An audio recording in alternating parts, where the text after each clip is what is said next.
5 things to do to address your burnout and anxiety fast. Welcome back to another episode of the 4Q podcast. My name is Sheena Shuey. I'm a business mentor and burnout therapist, and I specialize in burnout and anxiety when I work with clients, but particularly I really specialize in people turning their passions into scalable businesses so they can live a lifestyle-based life and so they don't have to be burnt out. But if you are burnt out right now and you are feeling anxious because, again, the link between stress, anxiety, burnout, and then eventually depression is very, very clear. And if you're not following me on Instagram, it is pinned to the top of my profile, so go check that out, where I sort of created this step-by-step ladder of what I kept seeing over and over again in my clients, where stress unresolved turns into anxiety, anxiety ignored and unresolved turns to burnout, and burnout, if ignored and unresolved, turns into depression. And once you're in that depressive state where you've got adrenal fatigue, body issues, health issues, low immunity, you're going to have a lot of physical issues, mental health issues. Like, it is a lot harder to get out of that space. And so my job is I really try to get you to be proactive before we get to that space. But there's a really good chance if you're listening to this right now, you need something right now. So I'm going to give you the 5 tips and then I'm going to break it down a little bit faster. So 5 things I'd do if I wanted to regulate my nervous system fast because of burnout and anxiety. 1, I would turn off all notifications, phone, smartwatch, laptop, you name it, fitness watch, all of it. Turn off all of it. 2, I would go out somewhere without any of my devices. So going for a walk with a family member around the block, leave everything at home, go out for lunch even if you're with friends, family, whatever. Just go out and show yourself that you can leave everything behind. So that's 2, go out somewhere without your phone. 3, go spend time in nature. So again, you could all do all of those at once, but again, go spend time in nature. 4, go from hot to cold temperatures. You could even do this with shower water, and I'll get to that soon. So go from hot to cold or cold to hot, back and forth. 5, ask yourself who you are outside of your title. So outside of being a mum, a boss, a wife, a sister, and go be her. And this comes back to your core values. So if you're adventurous, are you loving? Are you nurturing? Take an action that aligns with your core values and go do that. So let's get into that. How do we do these 5 things? So 1, turn off all notifications. Why is that so important? Every time we get a buzz, a notification, something, it is triggering all sorts of neurochemicals in our body, dopamine, and it's addictive. You literally have to detox your body from this. And this is why sometimes when people are really burnt out and we do this, the first couple of days does feel like a lot of fatigue and things because you're literally detoxing. Similarly to if you were quitting sugar, quitting caffeine, you need to regulate yourself again. Now, that's part of turning off all the notifications, but the other part is that it's calling your attention. And what you need to focus on is you right now. So if you, and we don't need notifications pulling your attention to go do something. Okay, so notifications might be someone sent you a message. I have to reply. No, you don't. No, you don't. Because again, when we think about burnout and anxiety, I want you to think about this as a physical illness. Your brain is literally manifesting this as a physical ailment in your nervous system. So stop thinking about it like some invisible psychological phenomenon only. If you were sick, if you were in hospital because you broke your leg, you sprained your ankle, you would not try to force yourself to walk, force yourself to run. You would go, no, I actually have to rest this. Otherwise, it's going to get worse. Or even yet, I might injure my knee, my hip. I might break my ankle. I have an opportunity to rest and actually take care of myself right now. Same thing with burnout and anxiety. Stop and listen. So when you still have your notifications turned on, there's this pull of, oh, I'm getting a buzz that I haven't moved this hour. I should go move. Oh, I'm getting a buzz that I haven't reached my step goal. Oh, I'm getting a buzz that I got another email. Oh, I'm getting a buzz that there's another DM to reply to. No, none of that stuff matters. None of that is who you are. But when you're constantly bombarded with that day in, day out, it starts to become a part of your identity, and that's what we don't want. That's not you. Just because you hit 10,000 steps doesn't make you a better or worse person. Just because you reply to all your DMs doesn't make you a better or worse person. It doesn't make you more aligned to your goals and to the person who you are dreaming to be. Especially if you're sick, you just have to rest. And when we're anxious and we're burnt out and we want to regulate ourselves fast, all of these things are awful. So I just want you to remember that even if you can't do this for a 48-hour, 72-hour period, which I would love for you, 2 to 3 days, if you're feeling really, a week would be ideal. Can't do it for a week, that's okay. Do it for 3 days. Can't do it for 3 days, do it for 2. Can't do it for 2, do it for 1 day. Can't do it for 24 hours, do it for 12. Do it for 3 hours. Just do it. Please. I'm asking you. Put all your stuff away. Lock it in somewhere where and just be. Now, this leads into the next 2 points of number 2 is going somewhere without your phone. And number 3 was go spend time in nature. So I almost want you could combine 2 or 3, and I'll talk about why they're important anyway, but going out somewhere without your phone, without your devices, shows you that you don't need it. Because I think a lot of the time we're so used to having our devices on us 24/7 that we forget that it is a device with us. It's so normalized when really it's not okay for human brains to be so interrupted, connected, buzzed all the time. It is not good for our attention spans, for our brain, for our long-term health, any of it. So what I want you to do is go out somewhere with your phone. So it could be if you're feeling burnt out and anxious and a family member says, hey, do you want to go for a walk? Leave it at home. If they've got their phone on them, if there's an emergency, you've got them. I would, again, don't, come for me if you go, don't go somewhere on your own and be in a dangerous situation where you need your phone. What I'm talking about is if you want to go to the park with your kids and your partner's there or a friend is there, or another mum is there, do you really need your phone? Unless there's an emergency, and even in that case, they've got it. I just want you to show yourself that you can go without it. And how much more relaxed are you when you don't have it with you? You're not taking photos or videos for content. You're not thinking about how they look. You're not thinking about capturing the moment on your phone. You're just capturing the moment in your heart, in your mind. So that's the second one. Go out somewhere without your phone. Number 3, go spend time in nature.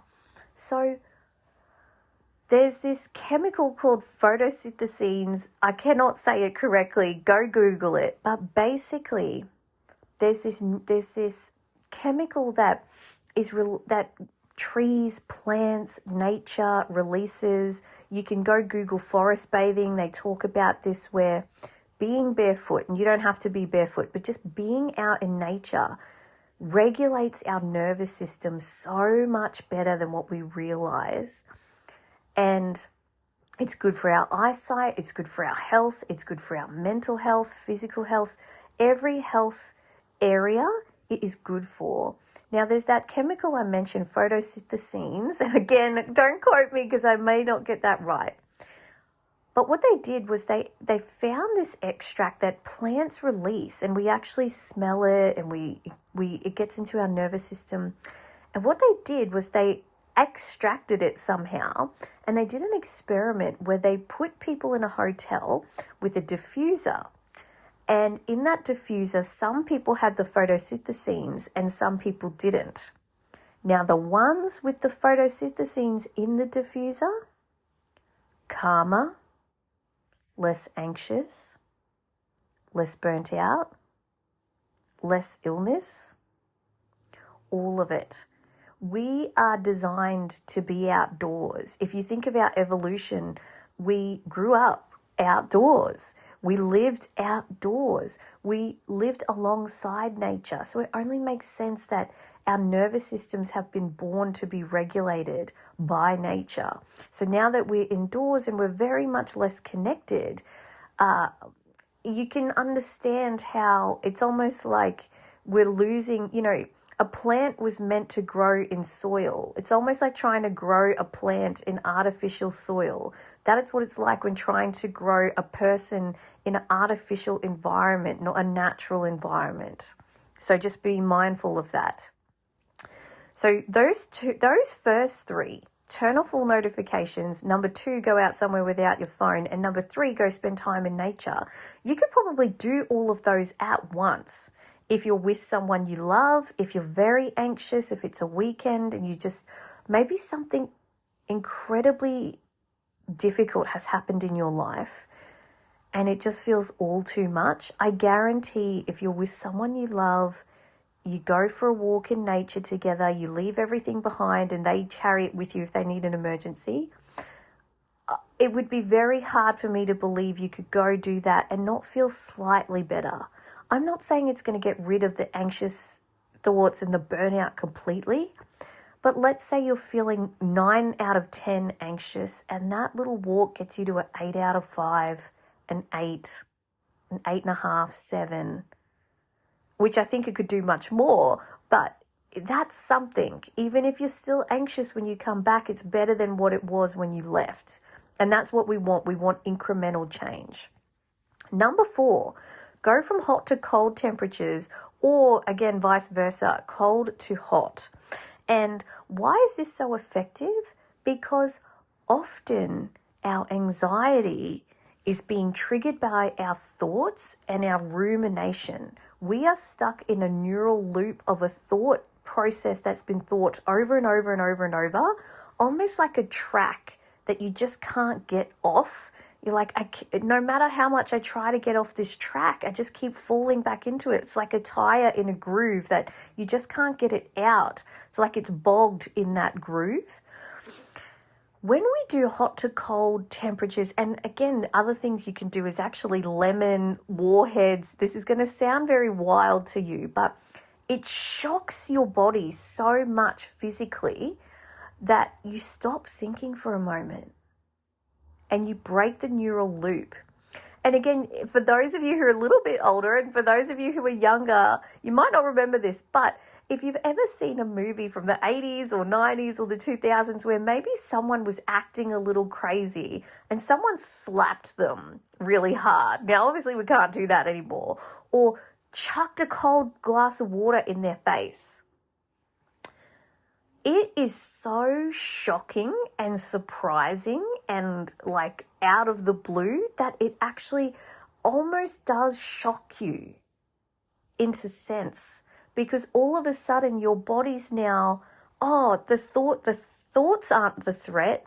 Something physical just happened to us. It's like the physiological shock of that is so big that it actually shocks you out of the anxiety and the depressive thoughts that are coming, and sometimes the burnout as well. And as a long-term strategy, it is good for us to have hot and cold therapy. But in the short-term, like very anxious phase, you'd be surprised how effective this is. So even when people are having panic attacks, this can help. Even sucking a lemon, it's like, okay, I just need to get my mind off it. Oh, this is awful in my mouth. Like, you'd be surprised. But I know it sounds crazy, but the next time, or if you're anxious right now, just try it. And I'm talking about really, really hot, really, really cold, back and forth. And it is going to shock your nervous system a bit so that it's not stuck on the thoughts. Because what's happening when we're very highly anxious is our thoughts are affecting our emotions, and our emotions are affecting our behaviors, and our behaviors is affecting our physiology, which makes us more anxious. And so if we can change the physiology, if we can change the thought pattern and disrupt the loop, amazing. All right, number 5, ask yourself who you are outside of your titles and go be her. And what I'm really talking about here is go live your core values. Now, if you don't know what core values are properly, I've done several episodes on it. So just search in the podcast or in the YouTube, wherever you're listening to this, core values, and that episode will come up, because a lot of people get this wrong. Because core values has the word value in it, they must think, oh, this is what I value. So like kids, motherhood, business. No. Core values are almost character traits of the person that you want to be in this life, how you want to be remembered. So outside of, if you introduced yourself to me, let's say we're at a barbecue, for example, a really deep and meaning barbecue for me, right? But you couldn't tell me that you were a mum or a parent. You couldn't tell me what you did for a job. You couldn't tell me that you were a family member, sister, any of that. So you're not a mum, boss, wife, whatever. You just had to describe your characteristics to me. What would you describe? And how do you want people to remember you? So, let's say Stacy. Stacy was adventurous. She was such a loving person, and she was such a nurturing person. What are those 3 character traits that you want people to go, that's how she was, and that's how she lived her life? And so what those 3 words mean to you is your business and how you live your life. So adventurous might be that you try something new every day, maybe a new food, maybe a new driving route, maybe a new sport. Like, you're adventurous in that way. But somebody else might see adventurous different, of like, I travel overseas every year, whatever. Loving, how can I be more loving? Maybe it's that I send someone I love a message, or I write myself a loving message, or I write a letter to someone I love, like a handwritten letter, whatever it is. And again, nurturing. So if their core values are adventurous, loving, and nurturing, how can I nurture something? Maybe I nurture a plant, I nurture myself, I nurture someone else, I cook, I do something that's going to align me back to my core values and just really get me focusing on the essence of who I am, the character I want to be. Despite how anxious I am, how can I be adventurous or loving or nurturing in this moment? Because that's really who you are at your core. Yes, you might not be adventurous, loving, and nurturing all the time, but you will feel good when you are. And so if you're in a state of anxiety or burnout, or you're in just not a good space, knowing what your core values are and intentionally choosing something that aligns with them, an action that makes you go, I acted in my core values today, and I can go to bed tonight, I can look myself in the mirror, whatever, and say, I live my day in alignment with my core values, and that's the greatest gift of all. So I hope that that was helpful for you today. I know that someone out there is going to find this episode and they really, really needed it. And again, if you loved it, leave a positive review. You know, I don't usually like asking for these, but it does really help. Helps us get to more people. Share this with someone who needs to hear it. Save this for when you're anxious next and come back to this episode because it is a really, really good one. Or again, send me a DM. I always love when you guys and ladies reach out to me and say, Sheena, that episode, like when you said X or when you did this, it really blew my mind. I love that. I freaking love that. It makes me feel like we're making real change together. And again, if you aren't already and you want more of this deep personal development, this is the stuff I do with C-suite executives, athletes, business owners, you know, industry leaders, women in media, you name it. That's what we work on together. You can get a taste of all the deep exercises I do inside the Tranquil Trailblazers membership. I don't care if you're a business owner or not. That place is the place where you are going to develop yourself to a level where you're going to become the most expansive version of you in this lifetime. That's a big thing for me to say, but I truly believe in that membership. That is a home base that I want to grow to the biggest and most expansive capabilities. All right, beautiful soul, have a wonderful week, wonderful day, and I will see you in the next episode of the 4Q podcast. So much love from me, your host, Sheena. I'll see you then.